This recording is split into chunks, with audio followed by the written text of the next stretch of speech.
Hello, everybody. I hope you are having a slayful day. My name is Flick. You're listening to Hardhatsnheels, recorded at FlexiDesk's Sunshine Coast. Hello. How is everybody?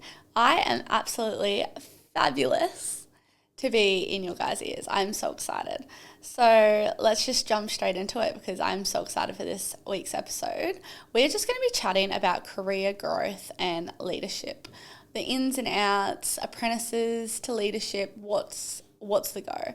And I'm going to provide you with my knowledge on what I have on it because for someone though I'm so young, I feel like I have quite a different perspective than what you would hear quite commonly. But yeah, so I just want to let you guys know what my thoughts are, chat about a few things that I think help turn people into better leaders, and yeah, just have a chat about it. But first, it is my Friday knockoff. So we're actually filming this episode in advance. Fun fact, so this isn't going to be it's going to be 2 weeks out. Just because my specialised guest that I have that helps me every week is away. So we need to record in advance. So I'm just going to talk about my Friday knockoff for this particular subject would be people taking time off for work when they're not sick. It grinds my gears. Absolutely freaking drives me up the wall. Like, I literally, personally, like, I can be, unless I'm like contagious, if I've just got a headache or something like that, I will soldier on. And yeah, like, it just drives me nuts when somebody is like, yeah, no, I just didn't really feel like it. Like, I can understand mental health. Like, if mental health is the reason behind it, go for gold. Take as many days off as you need. I am your number one freaking supporter. But if you're just taking time off because you don't like what you're doing or you're not wanting to be a team player or whatever reason, I honestly think it is the biggest joke. Like, fucking put your big boy pants on or big girl pants on and, like, pull yourself together. But let's move it on to a slightly more positive note. That was just my little rant for the week, and in this particular subject, I think it really like plays a very big point into what we're going to be going into. But first, let's just have a quick jump into that career growth isn't just about climbing the ladder. It's about mindset, it's about leadership, it's not just about, getting put into a leading hand position and, oh my God, perfect, I'm the best leader there ever was. Oh, I'm a supervisor now. Well, you have to listen to me. That's how it is. No, there's so many good attributes that come with being a leader, and it takes a long time to get there. And now I'm not sitting here telling you that, I'm the most perfect leader ever. No, not what I'm telling you. I am still learning and growing every single day. But what I can tell you is from the first moment I ever got a little taste of a leadership position to now, I have grown so very much. So we're just going to jump into when I had that mindset change. So I remember the first time I've ever really gotten a taste of a leadership position. We were at work one day and we had a lot of labourers. There was 15 of us or something like that. And it was just a really, really busy site that we had going on at the moment. At that particular time, we had 15 trucks, whole bunch of labourers, whole bunch of machines, and it was just really hectic. And obviously I feel too much pressure for our leading hand. Now, I'm not saying he couldn't handle it. I'm not really sure what they were trying to do here, but they picked 2 people out of our group. So they'd split us into 2 groups, and there was 2 people that were going to be calling the shots, they said. And so for that one person in the group, they'd be calling up trucks, they'd be telling machine operators what to do, they'd be telling the labourers what to do, they'd just be organising their little section. Now, let me paint the picture for you a little bit. I was the second youngest. So I had one boy below me, one boy that was a few years younger than me, and then everyone else, I reckon the closest in age to me was 8 years. So I was the baby, and not to mention a girl. So I was when he was blabbering about this, I honestly wasn't even really listening. I was oh, okay, someone else is going to tell me what to do. Cool. And he said somebody else's name for one group, and then he was and Flick for the other one. I was huh? What do you mean, me?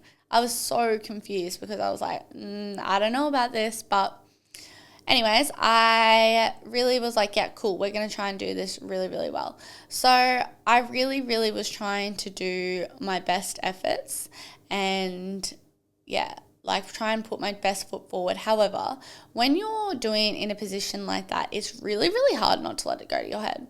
And like I'm saying this full honesty, like I feel like the power went to my head a little bit because I just turned bossy and I just didn't really know how to, present myself and how to get like different type of personalities to listen to what I was trying to say. I just was kind of being like, you do this, you do this, you do this, and that's it. And yeah, so it was like really hard to understand that being bossy isn't automatically a leader. Like that's not what we're trying to achieve. So, and it was about maybe like 2 weeks after that, I realized that that wasn't working and then I needed to change something. And this is where it all began. So this is why we're jumping into this episode, because it took me like a longer than I would like to understand like the basics. And I'm not saying that like I'm perfect at the basics now, but I am saying I feel like I have a better idea of what they are. So we're going to jump into career growth and how to take control of your own development. Because first and foremost, if you want to be a supervisor, so I have known from pretty much the minute I was in civil that I wanted to be a supervisor. And it's hard to get people to take you seriously, especially so young. And if you want to achieve those goals so young, you've got to be starting to try and get people to take you seriously so young. But not only just being young, a girl. Imagine like my boss's face when I was like, no, I want to be a supervisor. And he was like, I think he kind of just like tilted his head at me a little because I think they were just shocked.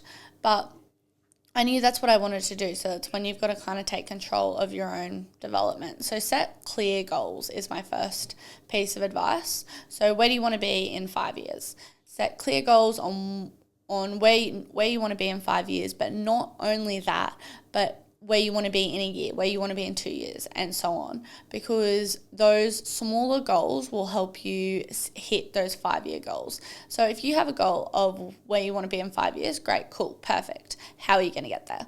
That's what taking your career development is into your own hands. Like if you say, okay, so say you're a trainee, first year trainee, right?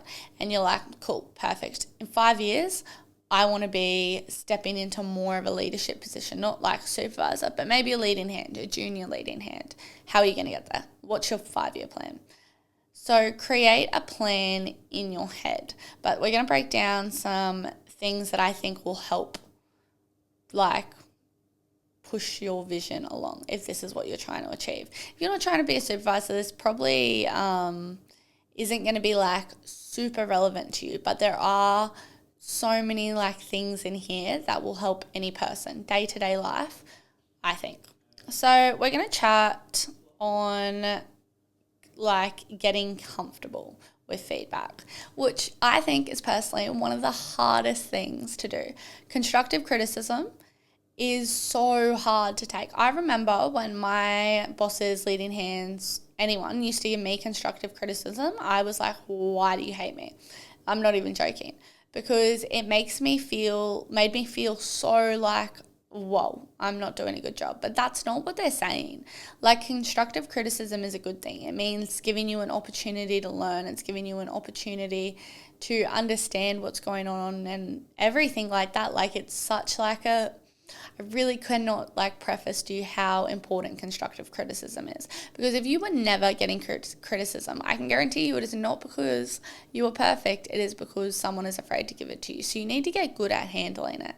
I remember sometimes I would get given constructive criticism when I first started and I would cry, like point blank cry. And now if someone gives me constructive criticism, I'm like, yeah, cool.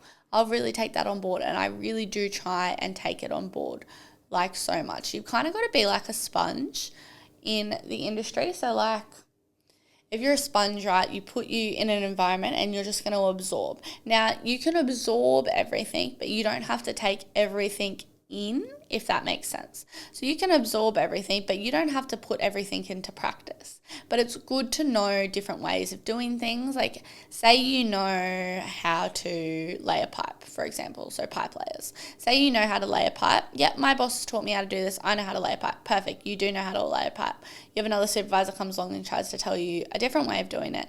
You don't have to be like, oh, no, I know how to lay a pipe. Take it on board. I'm not saying that that's how you have to go and lay a pipe for your next fucking 50 years, but I am saying that it's good to know other ways because you can learn so much from those situations. So be a sponge, absorb everything. You don't have to put everything into play, but absorb everything. It's really, really important, and it goes hand in hand with constructive criticism. If you're getting constructive criticism, be a sponge, absorb it, and really try and learn from the mistakes that you have made, because everyone makes mistakes. It's just about admitting them. Investing in yourself. This is what do I mean by this? What do I mean by investing in yourself? I'm meaning if you want to operate a machine, right? If you want to operate a excavator, for example, right? But the company you work for, they don't put you through tickets, but this is something you really, really want to do. There is so many places that you can go on the weekends. You can go at nighttime and just pay for the course. There's funding out there. You can get the courses. It's about investing in what you want to do. So if I can guarantee you that if I had wanted to get a machine ticket and my company I worked for was like, oh no, we're not really in a position to get you this, then I'll just go out and get it myself, because it's about taking care of your own learning. It's about taking care of your own goals and sets and standards and investing in yourself. Not only that investing in yourself doesn't just have to be going out and doing a completely new course. So I'm a trainee, right? Well, finished now, pretty much. But I was a trainee and I had a training course that was on my iPad. Now, when I first started my traineeship, I had 2 other boys that I was with. We all started roughly around the same time.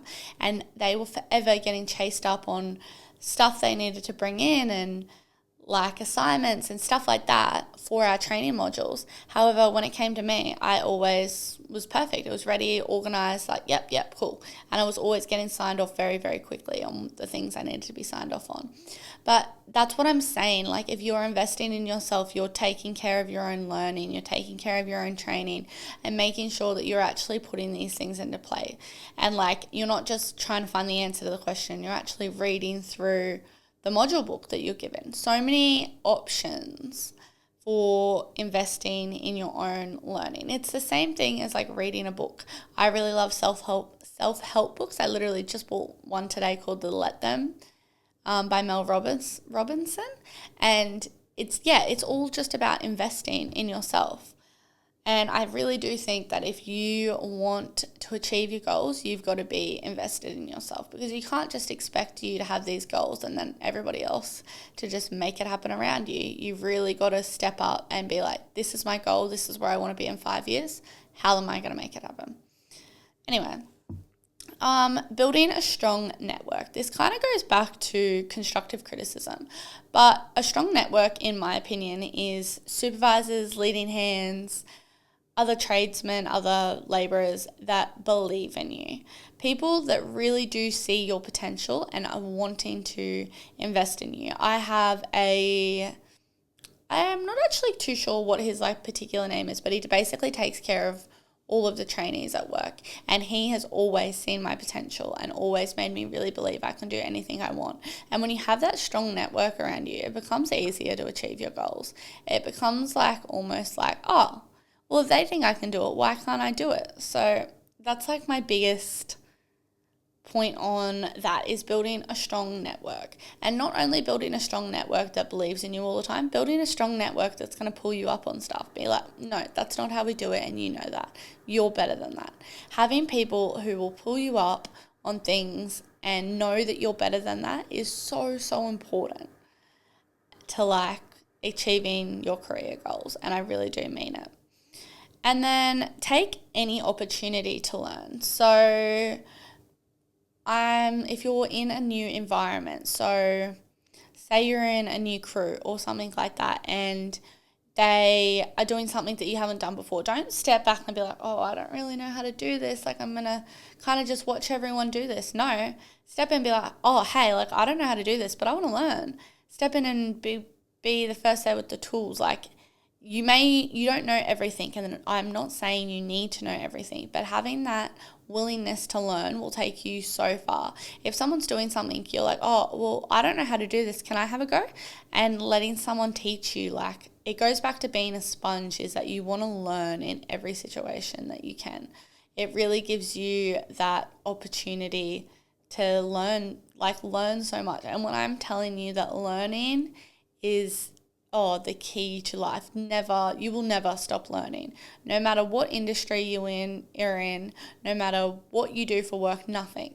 You will never, ever, ever know everything about the industry that you're in. It's impossible. So be open to the fact that you are always going to learn. And it just goes like hand on hand, like constructive criticism, being a sponge, always wanting to learn. Like, it all like flows into each other and will all help you achieve the long-term goal. And that's what I'm trying to say. All these little things, day by day, it's like the 1%ers. So 1% here, 1% here, 1% here, 1% here. It's all going to eventually add up to 100%. And I promise you of that. Let's talk about leadership in general. So not trying to achieve any goals near now. We're just going to talk about leadership and what it takes. So handling different people, different situations. So obviously I know the way that my body and my brain will handle the way someone talking to me. So I know how I need people to approach me to get the best response out of me. I don't know how to approach Joe Blow next to me to get the best response out of him, to achieve what I was trying to tell him to tell him that we need to go move those fences. And some people, you can't just be like, oi, go move those fences. You've got to be like, hey, like, you've got to really ease them into it. Everybody is so different. Some people are a little bit more tender. Some people are more headstrong. You've really got to know how to talk to various different types of people. And you're not going to get it right every time, regardless of how long you've been doing it. But sometimes you've just got to take into consideration all the different people that you have out there. And not just people's personalities, but their age, their culture, like their generation, all these things add into who someone is and the way you need to talk to them to get them to work for you. Because at the end of the day, if you're a supervisor, right, they can make you a supervisor all you want. But if you don't have a team that you lead, then you've got nothing. And that leads me into my next example, is to lead by example, don't be bossy. So instead of saying, all right, so say you're doing like a track, I don't know, digging something up, just for example, and you can see that you need to dig out some more dirt that the digger couldn't reach by hand. Don't be like, wait, go do that. Don't do that. I'm just saying pause, pick up a shovel, go do it with them. Because a few things off that topic. One, they're going to see that you're willing to work with them and you're going to get their respect. People don't want a boss that's just like, you do this, you do this, you do this, and I'm going to sit here and watch. People want a boss that's going to get in and help do the hard yards with you. Because if you get in and help other people, your bosses are going to be like, the people who you are the boss of, hypothetically, are going to be like, oh, well, if they want to work with me, why won't I? And then two, if you're not in a leadership position yet, right, but you can see something needs to be done, don't be bossy. Don't be telling people, oh, you do that and rah, rah, rah. Just get a shovel and start doing it, because I can guarantee you that if somebody sees that you're doing something, they're not going to want someone to drive past and see you just doing something. They're going to get in and help. So it's leading by example. Like, if you always have to wear, for my company, we have to wear hats outside. I always, always, always wear my hat, regardless of if it's sunny, cloudy, always wear my hat, because it means I'm leading by example. In my company, you have to have your sleeves rolled down, and I do get quite terrible for it. But if you have your sleeves rolled up and you're in a leadership position, of course, everyone else is going to think it's okay. So it's about leading by example, not being bossy, leading by example. Drum that sentence into your head, because the minute I drummed it into my head, I feel like I became a lot better at managing people and figuring out how to get them to like work for me in different situations. So off that, I just want to talk about that any decision is better than no decision. So in my last, if you've listened to my last podcast episodes, we touched on the fact that I was in a supervisionary acting position on a job site for like 3 months, a few months ago. And I had just a supervisor that came and checked on me a couple hours a day. But other than that, it was me. And he was doing half days, half nights. So in the morning, I couldn't reach him. I couldn't just call him and be like, what's the go? But so we had a rain days a few times and it was like pouring rain. But it was set to stop. And I have to make the decisions on, are we going to get everyone in? Is everyone going to try and work, or are we just going to cancel it for today? Because are we just going to make too much mess? And those are the decisions that you've got to make. And let me tell you, any decision is better than no decision. So if you are trying to figure out what to do, just make a decision. And it could be the bad one, or it could be the worst one in the world, or it could be the best one in the world. It doesn't matter, but at least you've made a decision. And once you've made that decision, stick with it. So you made my decision, yep, it's raining, but it's going to stop in a few hours and it's not going to be that bad. So we're going to keep on working. But everyone's like, you don't even know what you're talking about. Rah, rah, rah, rah, rah. Can you tell this is something that I've gotten a lot? You've got to be able to stand your ground. No, this is the decision I made and this is what we're going to do. And if it turns out that this decision isn't the right one, you've made the wrong decision, that is fine, because that means you are taking another lesson. And it means that you're going to be able to really, really learn from your mistakes. But not only that, learn how to take accountability. If you made the wrong decision, don't put that onto someone else. Be like, yeah, no, I made that decision for this, and this reason. And your supervisor will be able to be like, yeah, well, I know this, and this, so this is why I would have made this decision. It is also really beneficial though in this like sort of situation if you have a supervisor who really backs what you say. So like me personally, my supervisor always was like, I just want you to make a decision. And I think that is literally everyone. As long as you make a decision and you have valid reasons on why you made that decision, no one can be mad at you. They just have to like understand that you're trying. And yeah, so that was like my points on leadership, is that you really, really have to like be able to make a decision, hold yourself accountable. But not only that, but be able to lead by example. All these things add up to achieving if you want to be a supervisor. And not even if you just want to be a supervisor, but the fact of that if you were going to be in the workplace in general, you should always be leading by example. You should always be trying to figure out the best way to approach a conversation with somebody. You should always be able to make a decision. You don't want to have to call your leading hand every 4 seconds to be like, hey, what do I do? How do I make a decision? You want to be able to make a decision and then explain that to them after. Be like, hey, this is actually why I did this, but I know it may be wrong now, but, it's about being able to have open-end conversations. And it goes back to being able to take criticism. If you've made the wrong decision, accept that you've made the wrong decision and be like, oh yeah, no, like I understand, try and get a new perspective. And then also taking accountability. Yep, cool, next time I'm going to know, so I'm going to know how to make the right decision. And yeah, it just makes your life 10 times easier, I reckon. So we're going to do quick fire because I did this last week and it was my favorite thing like ever. So set clear goals. Where do you want to be in 5 years? How are you going to get there? Living comfortably with feedback, constructive criticism, taking that on board is definitely something that you want to do. Investing in yourself, training, taking care of your courses that you want to do, reading books, investing in yourself and yourself as a career person.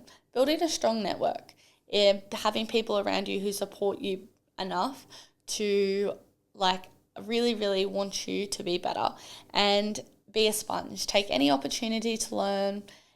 Everything is valuable. You will 100%, if you're like, no, I'm never going to use this again, you trust me, any information is good information.